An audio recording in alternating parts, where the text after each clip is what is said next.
All right. Well, we'll see what happens after that great start there after a 2 week vacation. Takes a little to get the kinks out. Well, I'm back with the boys here, Joey and Rye. How'd you guys do over the last couple of weeks? Just relaxing. Yeah, I enjoyed my Father's Day weekend. Kind of sucked that there was no NASCAR, but what can you do? Other than that, I've been wonderful. All right, Yeah, Joey, how you can't been doing? complain. Just been hanging out. Watched a little bit more golf than usual on Sundays because there was no NASCAR. But other than that, just hanging out, trying to cash some tickets, and enjoying the good weather. All right, sounds good. Yeah, this week we got a special guest here, and we'll bring him in. We got full tank Phil here. How's it going, Phil? Doing well, going great. Thanks for thinking of me and inviting me on the show. I'm excited to chop it up with you guys here today for sure. Getting back All right, after it. good. For people that might be new to you, how long have you been at NASCAR, or maybe, or what kind of things do you look for Yeah, when you? I mean, the started up a podcast in like 2019, so been at it that way for like 5 seasons now. But betting NASCAR, before that through like local books, and yeah, I mean, just trying to improve every year and every race, and trying to absorb more, data points as they become available. So definitely listen to more voices as the sport's gotten more popular to bet on, you know like you guys here today. So very excited to hear what everybody's on today, but um really just trying to take each week like a fresh slate, especially if you don't do well the week before, and see where you went right, see where you went wrong, and just move forward. So it's kind of my mentality, and see how off the off weekend, see if there's any rust. We'll see, but I'm excited to get back after with this one. All right, Yeah, sounds I'm good. glad we took off for Sonoma because I do awful on those road courses. But one Sounds more really good. thing, Full Tank Phil is an OG of NASCAR betting podcast. He's the original. I appreciate that, Rye. I mean, that was, you know, something I was like, man, I don't hear of any podcasts out there, and just figured I'd speak into a microphone, see if I could get anything going. And it kind of worked out because now I'm here talking with you guys. So, yeah, went well. Sounds good. Sounds good. Glad to have you here, and the floor is always open to you. Anytime you want to come on, just let Rye know, and we'll get you on here. All right. So before we get into our normal show routine, Rye, you got some news and notes you want to talk about? Yeah, so Wednesday they announced that Josh Berry was going to be taking over the four car next year for Kevin Harvick. Harvick is retiring. Just wanted to get these guys' thoughts on Josh Berry. I am a fan. He's a great short track driver. He's going to have some big shoes to fill. But personally, I like the move. I think he's going to do well in that four car. Go I ahead, think there's Phil. big You got, yeah, potential go for ahead. him. Oh, sorry, I was saying I think there's big potential for him. He does have big shoes to fill, but I think he can do well behind that car. Certain tracks he'll definitely do good on. He might struggle on a few, but I think he has, like you said, big shoes to fill, but a lot of potential for him. Yeah, I agree with both you guys. Not someone who is a hater of Josh Berry. I'm a fan, and I think when Dale Jr. kind of anointed him a few years ago, like when he was asked the question, "Who would you start a Cup Series team with?" He said Josh Berry. Kind of took some people by surprise at that time, but since that moment, it's kind of just a matter of when. And here it is. I think a lot of people were thinking he'd stick with Chevy, but Stuart Haas has that opportunity, and it's a big one, like you said, the four car. Big shoes to fill. I'm more so a little nervous how the rest of that team's going to kind of shake out going into 2024. See, maybe he has like more of a leadership role, basically, because of the team being so wonky. But in a silo, it's definitely good for him, and I think a lot of people are happy to see him get this shot. Yeah, you'd assume they're going to have to be filling in that number 10 car soon, too. So be exciting to see you guys in that one as well. All Yeah, right, silly so season's going to be fun. and just on a side note, a couple of weeks ago, you guys uh, basically mushed the local guy Carson Hocevar as he didn't last long in the NASCAR race, but he did win yesterday, so I want to give a quick shout out to him. So I know you guys are talking about he won Friday, right? Friday. Okay, yeah, Trucks, Yeah, the truck race. but you guys thought he was going to do really well, and then it was funny because even the guys on TV said, "Oh, he's doing really well," and then they're like, "Oh," then he's into the wall. So I think it just wasn't you. I think everybody was against him. Yeah, well, he had car problems, right? Yeah. Yeah.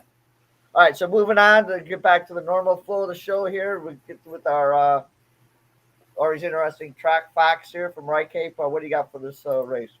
All right, so we are doing the Ally 400. This is race number 17 of 36. We are at the Nashville Super Speedway in Lebanon, Tennessee.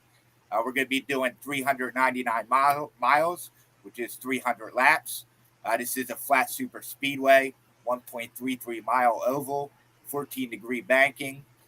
This race will be run at night, I guess, depending on weather. They are talking about some rain. So, yeah, this is a unique track.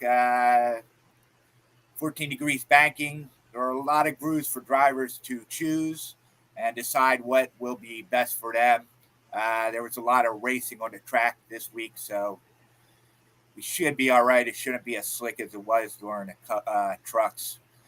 This is the largest concrete-only track in NASCAR.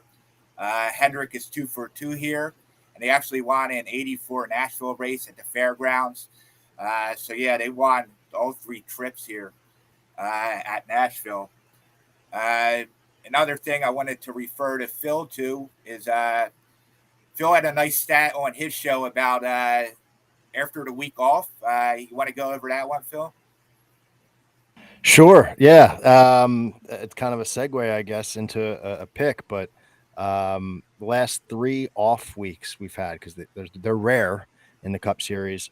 I was trying to see like who performs well, and the answer is without a doubt Kyle Larson.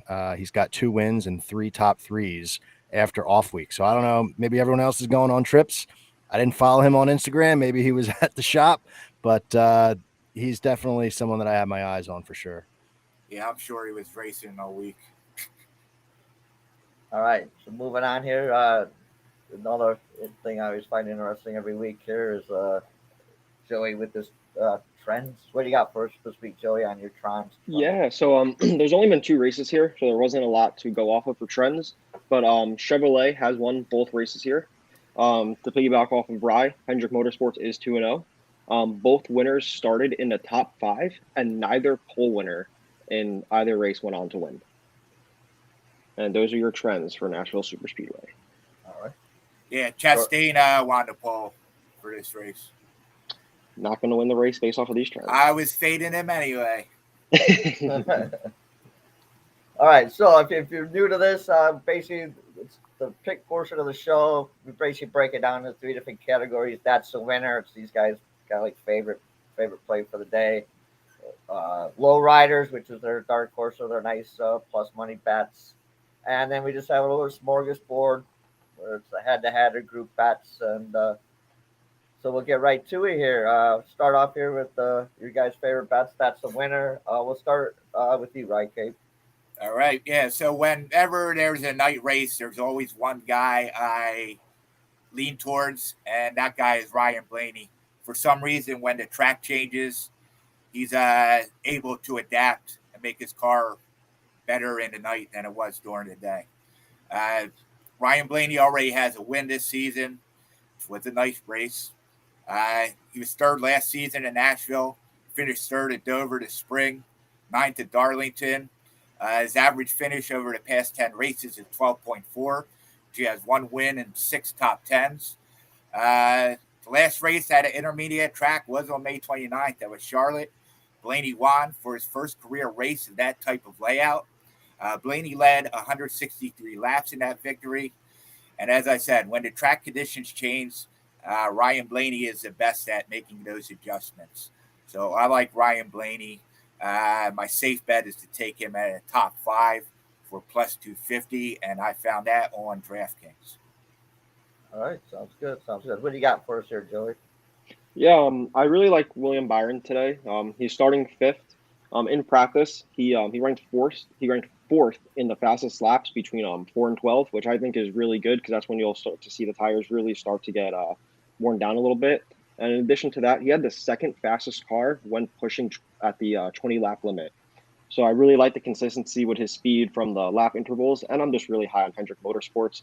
They did really well here both races, and at plus 750, I think this is a good price. He's won a couple of races already this year, and there's no reason why he can't go out and win it again tonight. All right, sounds good. What do you got for us, Phil? So I'll try to be quick. I mean, I was on Chastain early in the week. He was 12-1, that's why I liked him. Now he's like co-favorite. I can't call him out right now because the odds have changed so much as to why I liked him. I'll go with Larson because when I talked about him earlier in the week, his odds are still the same. And I mentioned that one, fun stat about the off week. He's plus 600 right now.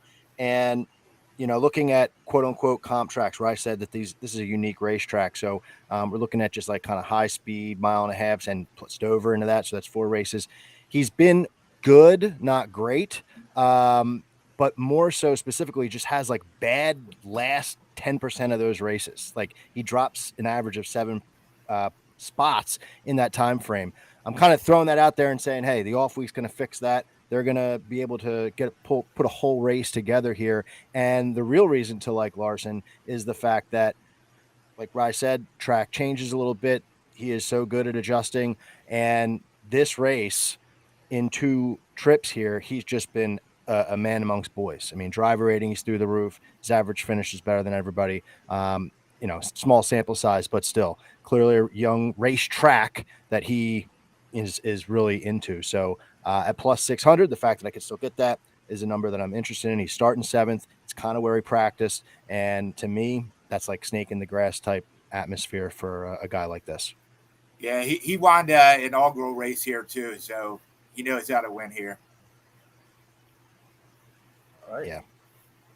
All right. These are my bets I like. It's the better plus money bets here. Take a little bit of chance, sprinkle a little on here, and hopefully hit it big. Joey, what do you got for your low rider? Yeah, I like AJ Allmendinger top 5 at plus 1200.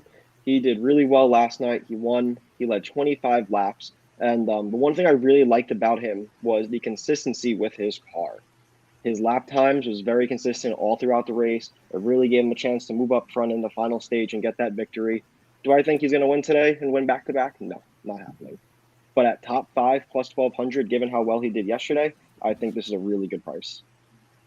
All right. Yeah, I like the price. Hopefully you can pull that one in. Phil, you got anything that you like that could be a little juicy here? A little longer. I mean, Joey hit the guy I was going to talk about was AJ. I was just going to go top 10 plus 225. I think that's still worth it. Practiced well, obviously did well yesterday. So good call out there. I love the even more of a swing at the top 5 plus 1200. I like it. I'll throw a juicy head to head out there if that's all right. Sure. It's kind of the most juice you could get, or the longest that I've seen in a while that I've been interested in, and it's plus 160 for Ricky Stenhouse Jr. over Daniel Suarez. So Stenhouse, he was on Wednesday, he was plus 125, and that got my attention. Looking at this matchup, these guys are pretty even. Like in average finish at this track in 2 starts, they have the same exact average finish, which is 11.0. But looking at different, websites and rankings, Win the Race is one that I, really go to a lot, and he's got a 4-spot advantage of the pre-ranks compared to Suarez. Suarez is moving to a backup car. He practiced pretty well and qualified well, but I guess they're moving to a backup car, so he's going to have to come through the field. Whereas Ricky, he is, practicing kind of where you'd expect him to practice, around 14th. That's where he's starting. And looking at the year that they're having, if you want to consider, comp tracks, he's just really dominating Suarez on the 4 similar style tracks. So I don't understand why Suarez is minus 225. That number just doesn't, compute with me. So in this case, I'm saying, hey, everything to me seems like they're even. I'm getting plus 60 on one of these guys. I'll take them. And the guy I'm going up against is starting in the back. So I'll take a swing. Where'd you find that at? That's on Barstool Sportsbook. Perfect. All right. I'll be So on that because too. I'm going to have a lot of liability on Ricky Stenhouse. yeah, I was gonna say this seems to be a full circle area here because Stenhouse is your pick in this area, but for a different reason. Yeah, so the way I see it is Ricky Stenhouse is gone and Concrete Ricky is back. Uh, Stenhouse has been very competitive this season. He hasn't raced recklessly. He's been smart, steady racing. His equipment looks good. He was 16th last season in Nashville. He was 6th the previous year. He, yeah, he's always been good at Bristol, which is another concrete track throughout his whole series. Yeah, so that's why I like him. He had an average finish of 11.0 in the 2 starts here. He won the Daytona 500.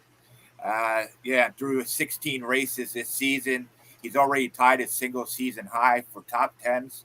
And in his 3 previous years with JTG with 5. So, yeah, I'm high on him as well. All right, sounds good. I took him top 10, but right as soon as this ends, I'll be jumping on that Barstool matchup as well. All right, and our last little category here, our last bets for this race is our smorgasbord air section here. It's head-to-heads, group bets, or as Bry has here, he has a manufacturer he likes to win this race. Well, let Joey Tron go first so I can rip on his play. Well, I was going to save that one for last, just to get the best. No. All right, all right. You let him go, and then I'll run off that. Don't worry, I'll give you guys the clear winner today. Chase Elliott to beat Martin Truex Jr. I think this is going to be a great race for Chase Elliott. In practice, Elliott's time has gotten better as each lap progressed, whereas you saw Martin Truex's time start to fall off around the 17, 18, 19 laps. Truex may be starting a few spots ahead, but I really don't think that's going to factor in here. His last 2 races at Nashville, Truex Jr. came in 22nd both times. Chase Elliott won this race last year, and I truly think this is going to be a good race for him. He knows the track, and all he's got to do is beat Chase Elliott. Doesn't have to win. He can come in 15th. Truex will come in 16th. But I think the value is definitely on Elliott today to beat Martin Truex. So you're looking at the past 2 years when Elliott finished second and first here. What has Chase Elliott done this season? What has he done this season? Yeah. He hasn't done the greatest this season. However, the last 4 races, he has 2 top 5s. Good consistency there. He had a little bit of an injury, which we all know about, and he's got to come back on track at some point, and this could be a good race for him to do it. I don't know. I think that Denny Hamlin crash was a little bit of frustration on Chase Elliott's side, and I don't think it's getting better. But I am high on Martin Truex. I think he's going to have a good race. He won Sonoma the last time he raced, which was his second win. If you're going back to last year, he wasn't good at all last year. The year before that was an old car, so we could throw that out. Yeah, my bet's going to be team manufacturer of winning team to be Toyota. I found that plus 135. We're getting plus money on a manufacturer that led 253 of 300 laps last year. Chevrolet 52 in 2022, and Ford just 11 in total laps over the last 2 years at Nashville. So I think this is going to be a battle between JGR and Hendrick, and the way that Toyota has been on the intermediate tracks, I am going to take Toyota to win, and I think Martin Truex is one of those guys who can absolutely win this race. High on Denny Hamlin. I think Bubba Wallace is going to have a good race. Reddick looked good over the weekend. So, yeah, I'm going with winning manufacturer Toyota plus 135. I found that on Barstool. All right.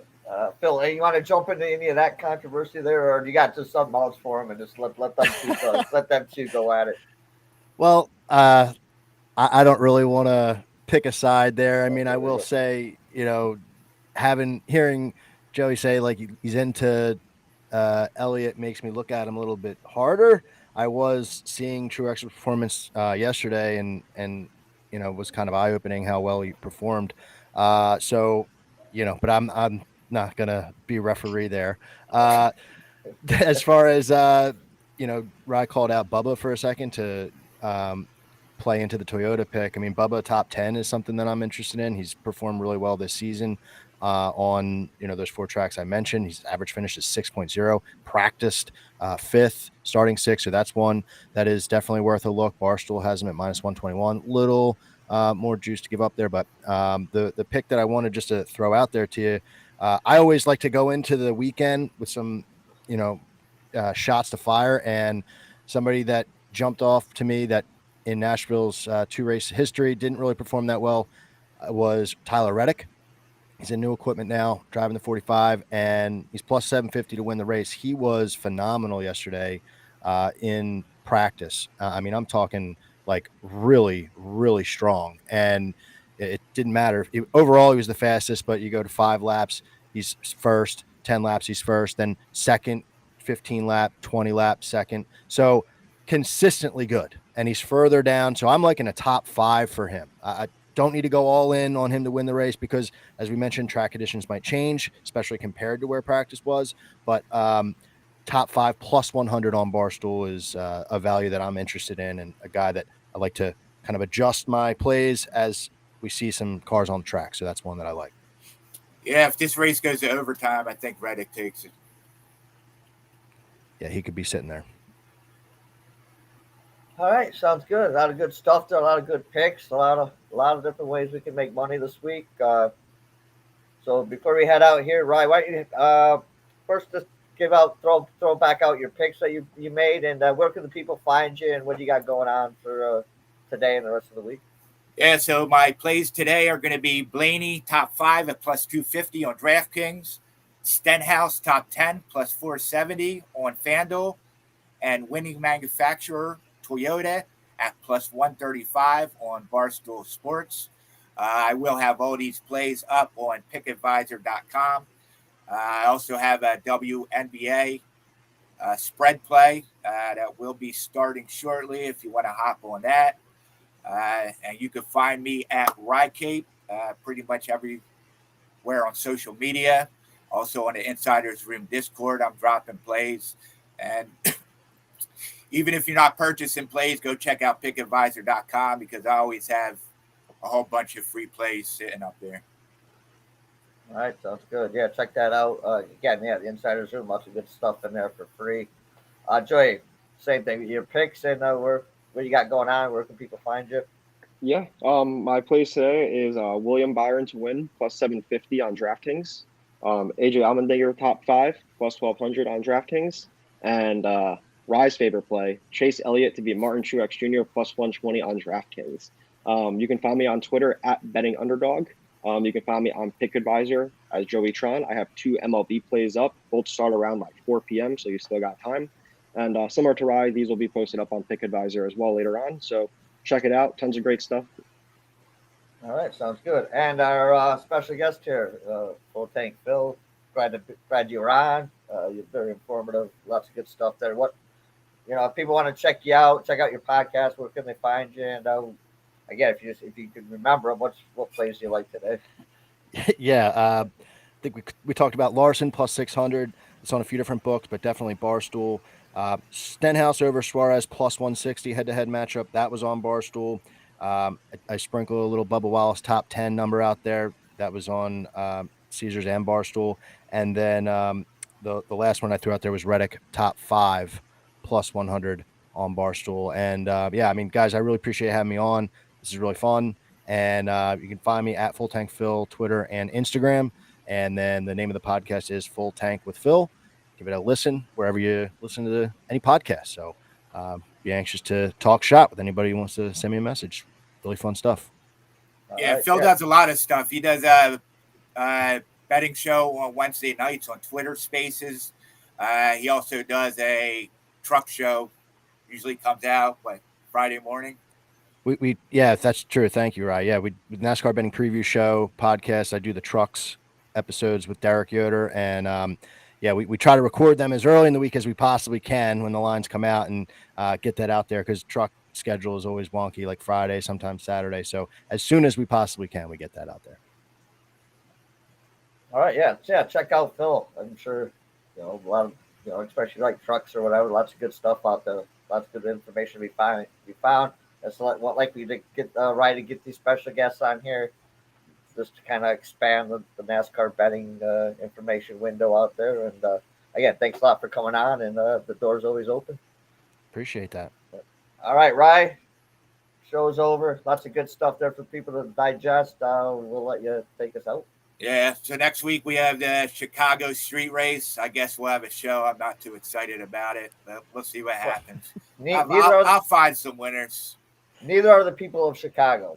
I'm sure. They're not too happy with it either. You see the drama all over Twitter. I don't mind. I expect it to be a good race. But yeah, other than that, happy race day. Let's cash some tickets. All right. Let's cash some tickets. All right. See you guys. Thanks a lot. See you guys next